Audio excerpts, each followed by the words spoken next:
So you can see the slides, legal method, learning outcome 5, yes, Olu? Yeah, I can see it.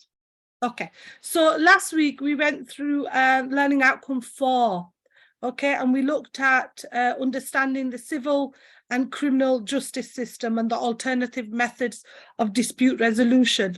We looked at the police powers under the PACE Police and Criminal Evidence Act 1984, which is the PACE code which police officers should follow.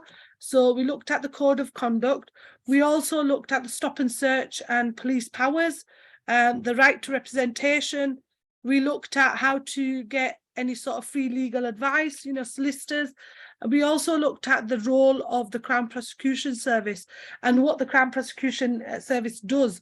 So its main role is to prosecute criminal cases that have investigated by the police and other investigative organisations in England and Wales, and it's an independent service and they make decisions independently to the government and the police. We also looked at the organisational staff and roles within the CPS, and we looked at the civil justice system in regards to Lord Wolfe's reforms, in regards to the police system, and also the different alternative dispute resolution, which is in regards to when they were introduced and why they were introduced. And we looked at the different methods within them. So we had mediation, arbitration, conciliation, negotiation, and we looked at the issue of the political and social miscarriages of justice. And the case I mentioned, I don't know if you watched it, the Stephen Lawrence case, which was quite important in regards to this, miscarriages of justice.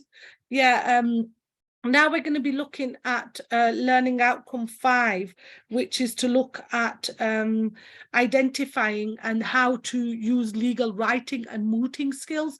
So do you know what mooting is?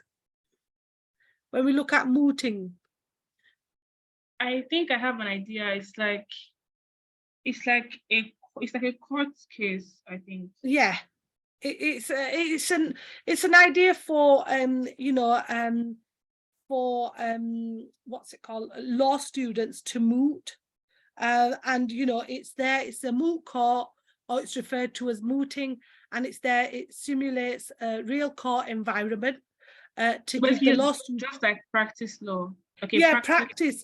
So it gives you the opportunity to put their learning into practice. Does it help in cases?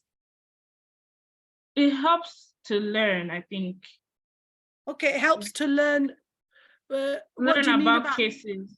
Learn about cases, yes. And it helps to experience. So yeah, they would know what to expect in the real world. So if you're in a real environment, you'll know what to expect, okay? And it also covers things like, you know, the appeal processes, things like, you know, a trial, so there's no jury involved.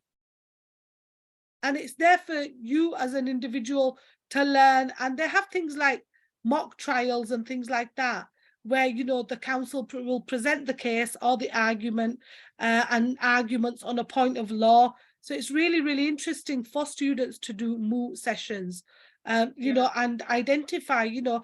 Do you think it's a good learning curve? Yeah, it definitely is, because it will help everybody understand and know more about the court and court procedures. And what about like your skills? Do you think you pick up a lot of skills? Yeah, I do. Yeah. If you are doing the mooting thing, you will understand and you will learn some skills, because you're basically just making a court session. Yeah. Happen, and mainly if you're taking part in a mooting, and it's one of the most effective ways of acquiring the skills of a lawyer, it's useful in developing legal skills, analysis, interpretation, but also skills of argument and public speaking, because some people are not confident enough to speak. So public speaking helps. Okay, so then we've got the issue of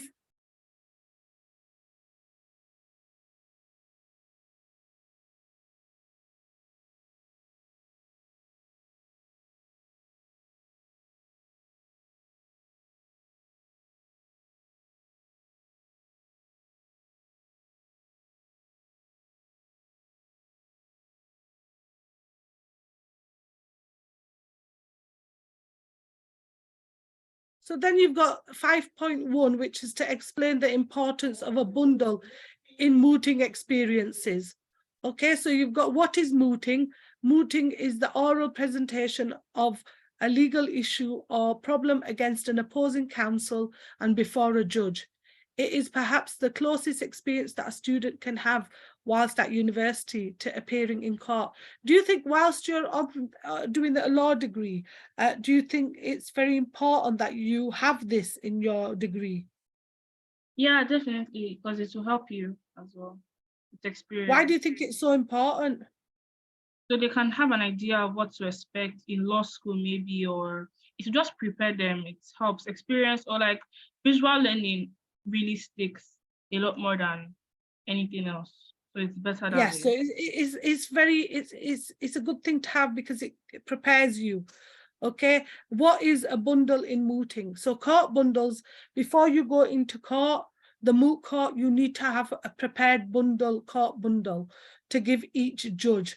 This contains copies of the legal authorities you are going to use during your argument. So that's maybe legal cases that you may be using in to identify any sort of points of law or anything like that. Okay, a moot court is a curricular activity at many law schools. Participants take part in simulated court or arbitration proceedings, usually involve drafting memorials or memorandums and participating in oral arguments. Preparing to present your moot. So preparing to present your moot. And it is, a moot is an appeal on a point of law. So you therefore need to establish the facts in your mind. So you need to prepare yourself, clarify what was applied, and determine the question of law being argued. Ask yourself the following questions: which side am I for? What are the facts of the case? Is it quite vague? Is it quite, is it quite vague, unclear, uncertain? Why do you think it's important to prepare to present your moot? Why do you think it's so important? I think everybody has to prepare to present anything you have to present. Because but this what is do you also think? important. Yeah, so there's really important steps, because when you go into a moot, you want to be kind of the winning party. Okay, Yeah, exactly. so you'll be able to identify and read all the materials. Why is it important to read all the materials? So you will know what is going to come at you and how you're going to respond to things that come at you, so you can be on the winning side. You have to know how to present your arguments, and you have to know what to come up with. Yeah, so that is why so you need to read all you do. You need to have an idea of what you're going to present, all the materials, all the research, all the cases, before you attend a moot. Attend, or do you mean attend as Well, in you're before going you to prepare, be when you're preparing to present your moot, must you know the yeah, facts? you have to of the read case? everything. Yeah, you have to read everything. So number one, some tips. So read the material. Number two, know the facts of the case. It's important to know the facts of the case. Yeah. Why is it so important to know the facts of the case? So you can know what to expect and what argument to bring up, what defense or claim you want to make in the moot. So you can just know it's so important. Yeah, to identify the facts of the case. Also, you need to be able to read the important authorities relied upon by each side. So, things like the cases, you need to be able to read them and identify what cases fall within them. What about another thing is creating a unifying theme, preparing responses to likely questions. Why is it important to be prepared to answer questions from the other side? Because that's how it works in court. Yeah. It's basically just making a court. So you have to you need to create a brief response, brief outline of your argument, and you need to practice. Why do you need to practice? Because you need to know what you need to be prepared for whatever argument is coming to you. So you need to have your do you need to you need to be prepared with your cases as well? Yeah, I think you do. You have to be prepared. Yeah, you have to. Why do you think it's so important to be prepared? so you can know what to expect. Yeah. So you should know what to expect, and you should have done a lot of research and background reading. Yeah, exactly. Okay, a structure of a moot. So how is a moot structured? The structure of a moot is a mooting round consists of two teams. Okay, so it'll be two people competing with one person in each team, being the senior counsellor, which would be the appellant and respondent, and the other person being the junior. The senior appellant starts first, after which the senior respondent presents the argument. And the whole point of that is to establish the facts that are in your mind and what law should be applied. So why is it important to have a structure in place? I think everything you do has to have some type of structure. If not, it wouldn't make a lot of sense. And also in the real court, there is structure. So if you are making a fake court, you have to have a structure, the structure of the real court, so you can actually seem like a real court. Yeah, so you've got a feel of the real court, so it's really important. So it'll have a group of people. Will it have judges as well? Yeah, definitely. Yeah, and what would the judges be there to do? They would judge the case based on the They will claims. judge the case and they'll make the decision, won't they? What do you say? They'll be making the decision on points of law. Yeah, exactly. So there'll be, like we said, there'll literally be four people divided into two teams. One represents the appellants, and mooters may be judged individually or as a team. Okay, the moot is presided over at least one judge who sits in an elevated position in the center of the front wall of the courtroom. It is the role of the judge to listen to the arguments submitted, question them, and deliver judgment on the end of the moot on the law. And on the result of the moot itself, the presiding judge is supported by a clerk who also types the moot speeches. The two teams sit at separate tables with individual mooters, taking turns to stand and present their arguments to the moot court. A moot speech will typically have a time limit of between 15 and 20 minutes, with the time paused for questions and answers from the judges. Mooters are required to maintain the appropriate courtroom manner when addressing the judge, remembering, amongst other things, to address the judge with the correct title, speak clearly and in proper English, and maintain eye contact. Why do you think that's so important when it comes to a moot? So you would present the case. Yeah. What's that? There has to be some type of, like attitude you have to show towards the judge, and the judge has to have some type of attitude as well, because you are. So do you need to show that?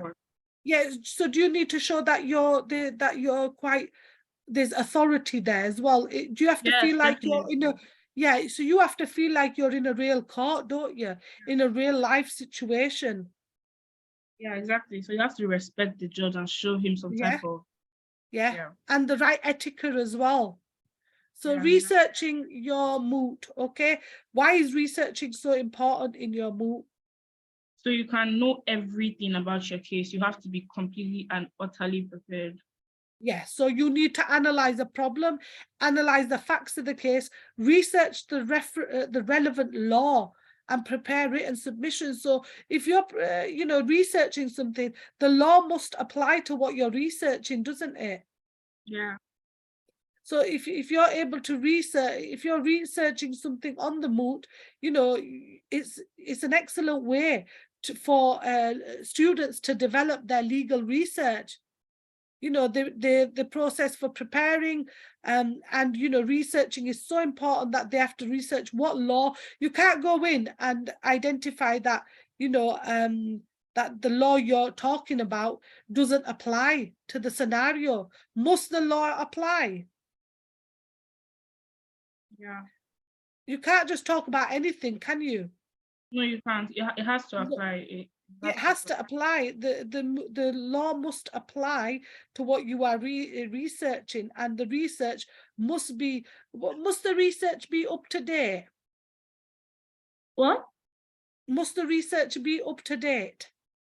Yes, definitely. So you can be be researching something that is not up to date. He has to be up to date and current. And yeah. Yeah. So, you know, doing the mooting, it provides you, like, you know, the purpose of a moot is to initiate any sort of real life court environment as closely as possible. So you have to have good legal skills. You have to develop your research skill. And, you know, you as a participant must have to think critically about the law and build robust, persuasive arguments to present. Is a moot court, when we talk about a moot court, is it different from a real court? It's different only in the sense that it's not real. Yeah. But So it's a mock trial, isn't it? Yeah, basically. So the final decision in a moot court is not the real decision, it's not legally binding, is it? No, it's not. It's not. So it's always nice to win, but a moot court is a great way to practice without the pressure of having to change it. Yeah. So, you know, have you ever done any mooting? No, I haven't actually. Would you like to? Do you think it's quite interesting? Yeah, I think it's interesting. Do you think for students it's a good thing? Yeah, it's a very great thing for students, actually. Do you think it prepares them for the real life situation? Yes, it does a lot. It helps them. Yeah, for a student, I think, you know, mooting is an excellent thing to have, you know, and for them to pick up extra skills, you know, it makes you feel if you're someone who's not confident, a moot court, you know, is a good thing for you to do because, you know, it's not the same as public speaking or debating, but it builds up your confidence and gets you to, you know, identify any sort of engagement with, you know, the other person. But obviously, mooting enables students to, you know, which is the next one, mooting tips for students. Mooting enables students to engage with and think deeply about interesting and topical legal issues. It's also there to enhance their advocacy, legal research and writing skills. And it's also there to work closely with and learn from their peers. And to demonstrate their interest in advocacy and competence as an advocate to prospective employers. Most students find mooting to be intellectually rewarding and highly enjoyable. It can be nerve-wracking at the start and frustrating, but it's a lot of fun. And it is a critical way to engage with the bench. This requires you to bring more skills together, maintaining good eye contact and with the judge, but also speaking in an appropriate volume and pace. You know, you shouldn't rush things because, you know, you need to speak in a nice pace that people understand. Also, respond directly and accurately to questions and holding the judge's interest. It also incorporates a cardinal rule of mooting. Never ever talk while the judge is talking. That's one of the important things, never ever talk. It's also accepted to ask a judge to repeat a question if they do not understand, and that is always best to say, I regret I'm unable to assist you, my lordship or ladyship, on that point. So you need to have etiquette, you need to be able to refer to them in proper English language. And it's not just about presenting propositions of law. It's an important aspect is applying those propositions to the facts in order to argue for the result you want. So they should be very familiar with the moot program and be able to take the judge to relevant paragraphs in it. They will all often make extensive use of authority in delivering submissions, and they need to know what principle is a given case stands for, and if the case is binding on the court before which the moot is being argued. A critical aspect of mooting is time management. You need to be able to expand or contract your submission depending on how interventionist the judge is. So, you know, there are different, you know, ways that judges, students can, you know, improve their mooting skills and help themselves. Importance of a bundle. Now, a bundle A bundle consists of a file of materials arranged in a systematic manner for the knowledge and information of the judge and the defence counsel. A bundle impacts the mooting exercises in many different ways. For example, by providing clarity, by inducing efficiency, and by creating convenience and effectiveness. A bundle provides clarity to the whole mooting exercise when the entire relevant legal material are found aligned in a single place for consideration of the judge and defence lawyer.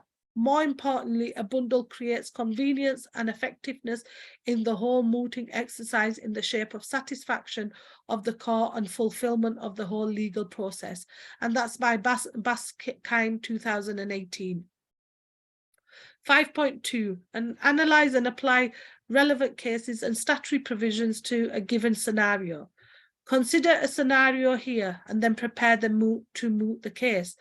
Harry Pollard is working as a delivery driver. Harry works for a builder's merchant.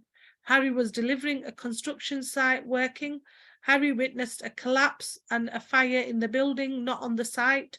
Harry witnessed people walking in the building, and Harry was not near the incident that he witnessed. He was in no proximity to harm to himself physically. Harry was on the site office. Harry was distant from the incident, and Harry was not in danger physically. Harry claimed he had some horrific sights. People were burnt in the fire, the mental health. Harry has claimed sick pay, loss of earnings, compensation. Harry has made a claim for psychiatric harm against the construction company, which is PTSD. Was Harry suffering before the incident? Has Harry had any treatment to help with PTSD? And was Harry a full-time worker? And has this affected Harry's work ethic, or is this prolonged issue? So these are some of the issues that you would take into account. 5.3, present the arguments for the parties involved in a given moot. So Fire and Safety Solutions 2019, with respect to building sites, the Construction, Design and Management Regulations 2015, CDM, defined duties. So this is in regards to Harry's situation, okay? So in relation to fire safety, and identify factors that should be taken into account when making fire safety arrangements. The Regulatory Reform Fire Safety Order 2005, FSO, England and Wales, sets out who is responsible for enforcement. Although the legislation has changed in recent years, in practice, the requirements in relation to fire risk, assessment and controls, and the range of practical precautions have not yet changed. Regulation 29 requires that suitable and sufficient steps must be taken to prevent, so far as reasonable practicable, the risk of injury to a person during the carrying out construction work arising from the Fire and Safety Solutions 2019. Fire Safety Act. In regards to the Fire Safety Act, A, fire or explosion. Flooding, B. C, any substance liable in aspiration. CDM Regulation 30 requires that where necessary in the interest of the health or safety of a person on construction site, Lord Gough said 1998 that there must be a close tie of love and affection between the plaintiff and the victim. Number 2, that the plaintiff must have been present at the accident or its immediate aftermath. Number 3, that the psychiatric injury must have been caused by direct perception of the accident or its immediate aftermath and not by hearing about it from somebody else. However, in the Court of Appeal, Rose, Lord Justice, first of all, singled out rescuers as a special category, pointing out in particular that in Alcock, 1992, AC 310, Lord Oliver of Ailment placed the rescue cases in his first group of nervous shock cases in which plaintiff was involved as a participant rather than in his second group in which the plaintiff was not more than a passive and unwilling witness of injury caused to others. Mental health in a work placement can cause longitude. It can become long-term from the impact it caused to the work. In work delay, you can lose your moral. It's your work duty for the health and safety, anxiety and depression. The ratio decidendi is the point in the case that determines that the judgment, the principle, the case establishes that Harry Pollard is factual with his case and the cause would be deemed as successful.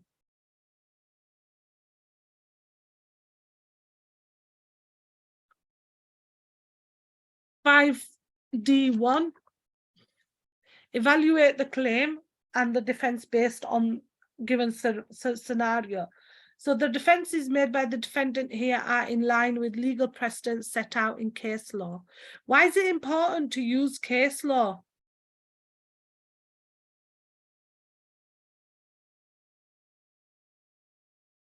Why do you think it's so important to use case law in any case, in any mooting?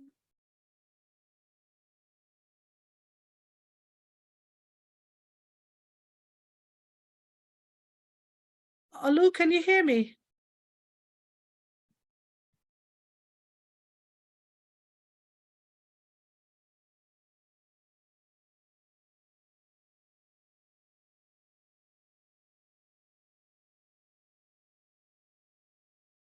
So 5D1, evaluate the claim and the defense based on a given scenario.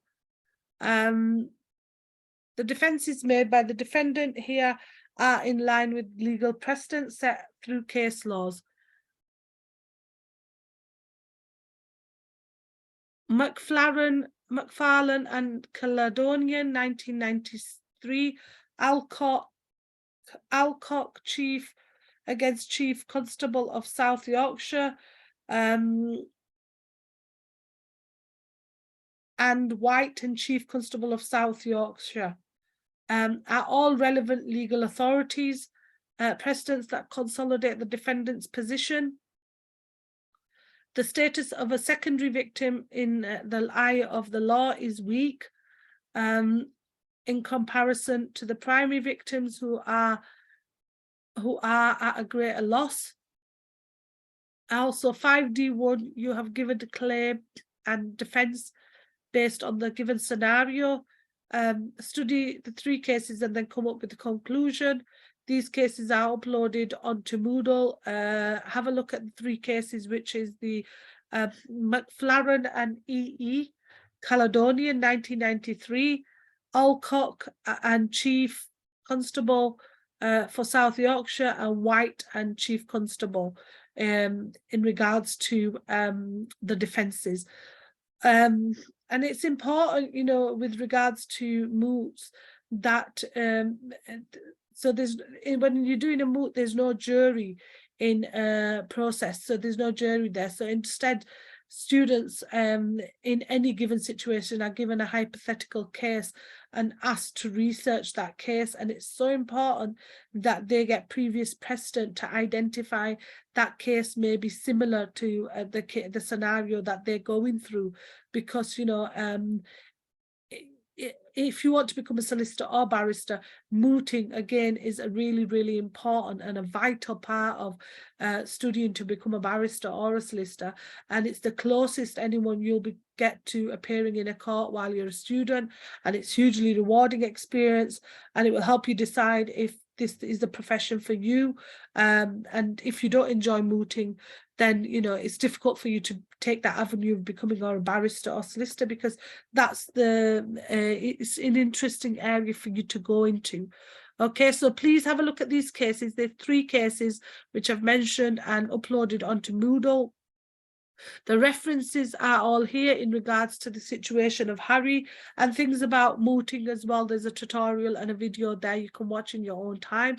So Fire and Safety Solutions 2009, the Fire Safety Act, available at safelinks.co.uk, fire safety on construction sites, and the learnmorelaw.net. And there is a mooting video or a tutorial that you can watch. and also oxlibraryguides.com.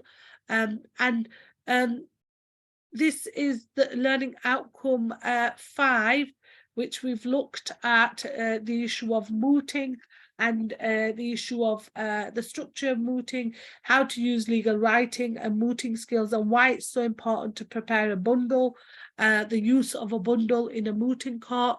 And next week, we'll finish off here now. And then next week, you've got a session on your assignment session, which we'll be looking at discussing the assignment session in regards to learning outcome 1, 2, 3, and 4, and 5, which we've done up till now. Thank you for today's session, and I will see you next week. Thank you. Thank you. Bye.